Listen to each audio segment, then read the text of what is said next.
Hello, I'm Jorge Gestoso. Welcome to a new program. On today's show, the increase of racial tensions in the U.S. under the presidency of Donald Trump. Our guest, Lisbeth Melendez Rivera, activist of human rights. Lisbeth, a warm welcome to the program. Thank you for having me. Lisbeth, how is your assessment of what happened here in Washington this past weekend? Well, you know, the optimist in me thinks it was a bust. You had 24 poor white supremacists who showed up to thousands of people who have made it very clear that in this country, this kind of behavior will not be tolerated. The platform that they were given, unfortunately, is one that says that they needed to be protected from the overwhelming response of the population that understands that this is not where they stand for, even though it is the current narrative of the country. A new poll released on Monday, the day after, precisely that concentration here in Washington of the CBS network shows that 61% of Americans agree that the racial tensions has increased in the first years of the presidency of Donald Trump. Absolutely, no question about it. You have somebody who, even in his message of commemorating the unfortunate death of Heidi, will say that. We're talking about the. I'm sorry. We're talking female? about the victim in Charlottesville last year. So this was the anniversary of Charlottesville, and it was also the anniversary, obviously, of the unfortunate passing of one of the activists who was on the ground in Charlottesville, and his answer was like, "We resist racism of all types," as if there was any other type of racism, but that is based in and supported by white supremacy. There is no other type of racism. Everything else might be prejudicial, but let me be clear: there is no such thing as reverse racism. The speech of the leader of that very, as you said, a handful of white supremacists that came here to Washington was that there were too many immigrants coming too fast. Is that really what is really scaring the white supremacy in the U.S.? I wonder what the indigenous people of the 1400s and 1500s thought when they saw the boats coming into Plymouth. So maybe there was too many of them coming. It is a rhetoric that is a replica of what we hear. It's an echo chamber that is currently part of not just the U.S. presidency and the government that supports it, but also that is repeated over and over again by people who do not understand how much they are affected by the entire system putting eyes on their whiteness instead of the benefit of the population as a whole. One of the readings is that President Trump, as a candidate, has found out that polls did not register the immigration issue that could be milked politically as he did. And since the very first day, he absolutely started to bash the Mexicans, remember, and so on and so forth. And that so far is giving him a solid base of white voters, mostly from rural areas, not necessarily very well educated, meaning that the issue of discrimination and racism and xenophobia was already there? I will say two things. The first one is that I do not believe that all of these folks are rural and ignorant. On the contrary, I actually think that there is a certain strong portion of them who are rural. I'm not going to say uneducated, because I do believe that there is still a certain level of it. It might not be the education we believe to be, liberal, progressive, what have you. They've gone to institutions that continue to support the type of thinking that they have. Most of these white Christian, Protestant, fundamentalist, Christianist that have used the Bible and religion in the past to continue to further white supremacy, that is resurfacing right now.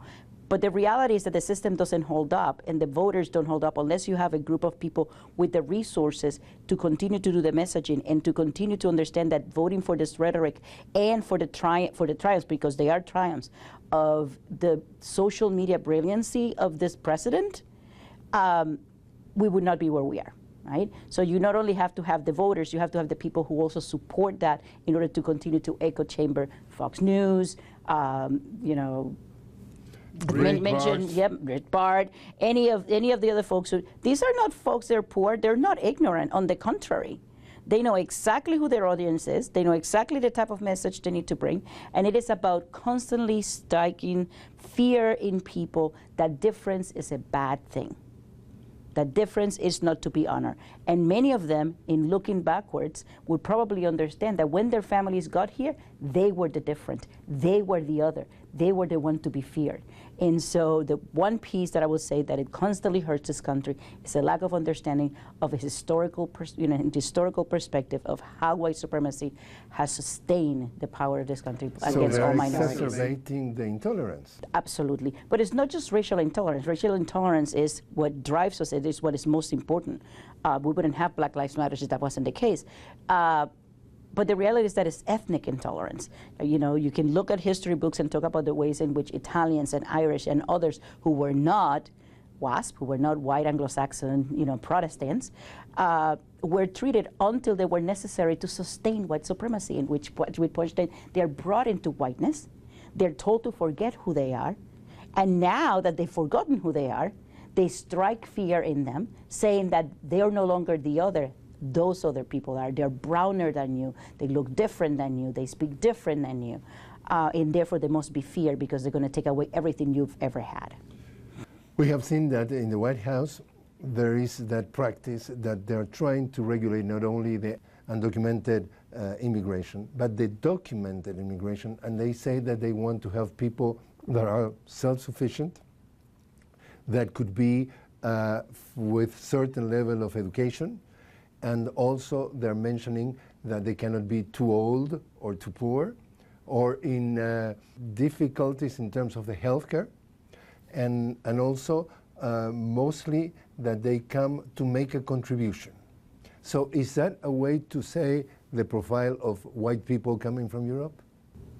Now, if those rules were applying to Eastern Europeans coming into the country, I think it would be a fair assessment, but that is not the case. The level in which this assessment is not just classist and racist and ableist and anything else you can think of in terms of the isms that affect society is outstanding to me. You are talking about a particular group of people and another wedge issue, because you're looking at HB1 visas and HB2 visas as the ways in which you produce.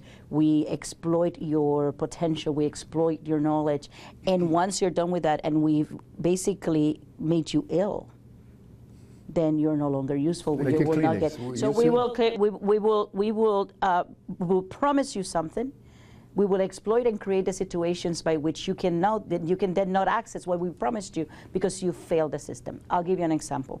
How many immigrants are brought into HB2 visas to do agricultural and meatpacking work in this country in such a way and in such a manner that they end up sick? And because their farms and their plants do not offer health care, they have to access public health care. At the moment they do that, they've given up on the promise of this government to actually secure citizenship. That is an exploitive system, but that is what capitalism will do to you. Talking about what is creating outrage in this country, that is the family separation from migrants in the south border, what do you think about it? Besides the cruelty of it all, it is inhumane, it's offensive, it strikes of times past when the exploitation of both children and adults were used in order to secure power or to cleanse a particular group, to create another area where fear is erupted. And one of the things that people don't think about much and that is of great concern to us is that it's also create a pipeline for that separation of children. Let's say those 500 children who are still not reunited with their families. After weeks and months. They've lost contact. They don't have an idea where the parents are. Do you know where those children are going to end up? They're going to end up in the adoption system in this country. And probably are not going to see their parents ever again. And that is cruel. A parent brings a child to this country to create a secure, safe condition because the United States have created the conditions in their country where they are no longer safe. They ask for asylum, which is perfectly legal, under perfectly legal conditions. The Attorney General decides that those are no longer valid conditions, removes them, separates the children, sends the parents back, and now you have a market for children. I don't care what you want to call it. In my view, you've created a market for children in the ways in which we did in the 1920s and the 1930s. And these children will be adopted by families that look nothing like them, in a culture that looks nothing like the one they left. And if continue to be this way, will they be sent back to a culture they never understood or knew or forgot? And the immigrants coming from mostly Central America and Mexico, who were not being stopped at the border, are being treated like modern slavery? Well, that's been the case for a long time.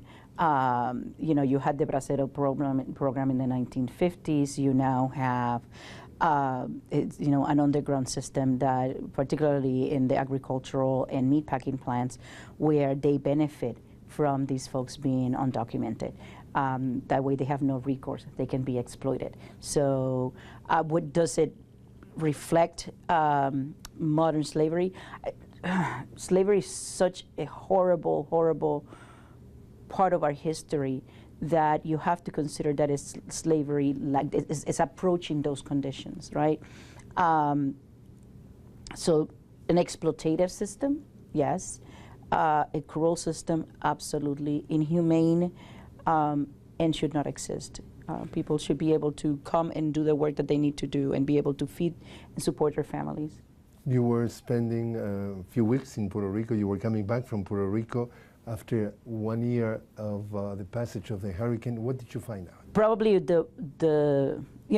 see the post on Facebook and other social media from your friends who have gone to the island after. I will tell you two things. The first one is I left on the last plane that left Puerto Rico right before the hurricane. It's probably the scariest takeoff I've ever had in my life. Because this was just the edge of the storm, and the winds were horrible, and the pilot had warned us. And so you knew from that moment. I flew home with a sense of dread. My mother had kicked me out of Puerto Rico. I was there between Irma and Maria, and she kicked me out because she wanted to make sure that somebody was outside of the island in case something major happened. I'm from Puerto Rico. My family still lives there. So I returned in May with a group of 35 volunteers, and though I had been warned that I would see blue tarps everywhere, that I would look at the island and I would still see destruction. Intellectually, it's really hard for me to imagine that things were as bad. And then you start to land. And when you land in Puerto Rico, you come from the west side into the island, and you slowly, lose altitude until you land.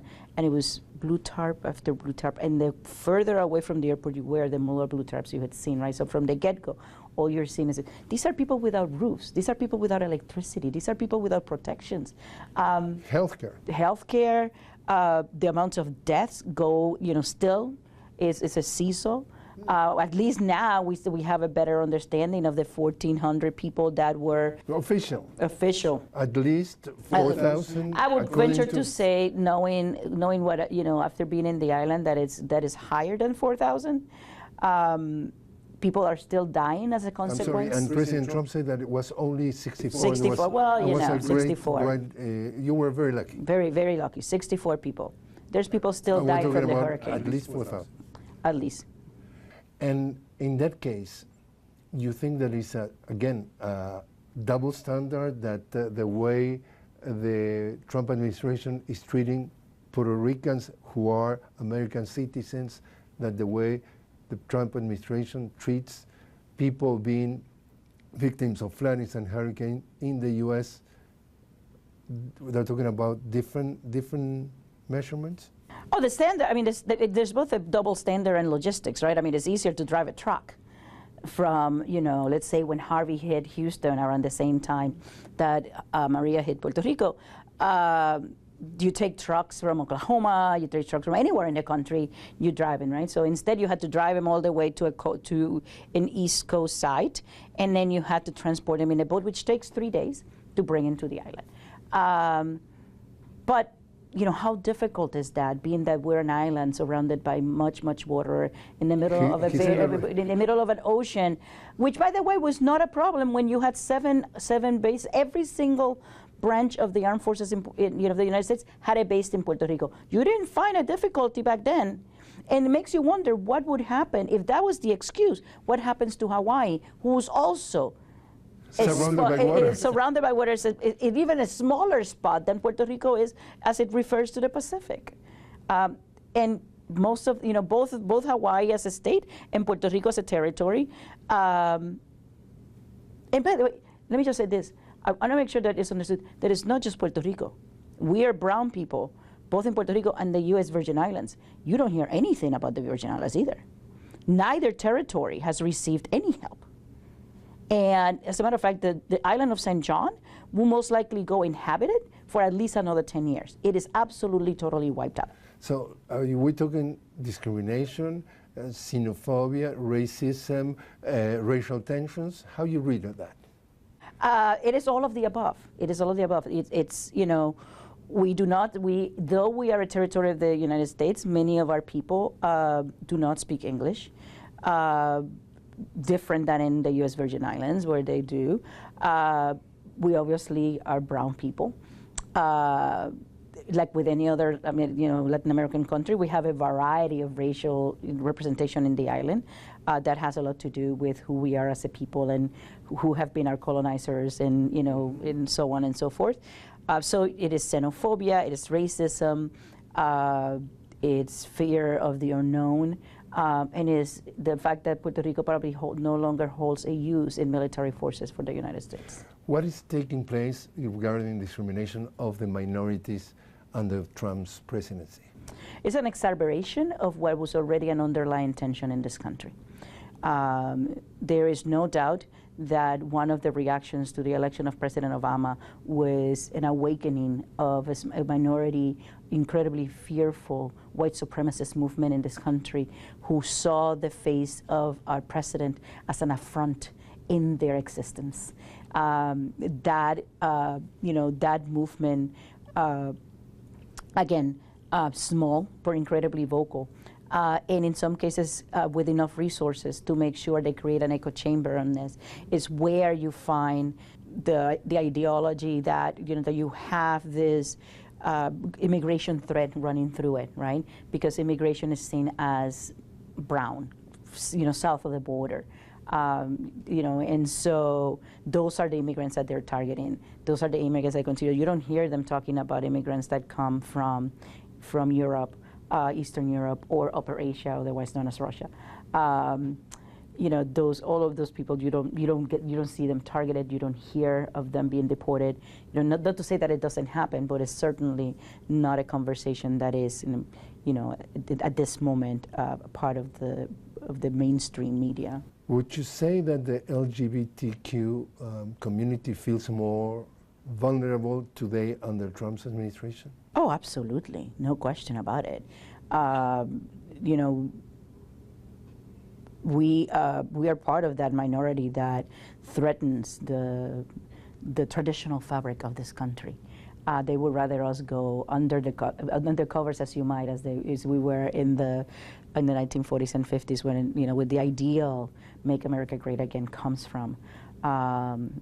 Everybody had their place, and and white supremacy ruled openly, and obviously, I think particularly for us who are people of color and happen to also be LGBTQ, we find ourselves in a precarious situation because we're being attacked in not just our sexual orientation or gender identity, but also in our racial standing, in the ways in which we can continue to earn a living, be who we are, love who we love, believe what we believe. We have midterms elections coming soon. We're talking about 80-something days away.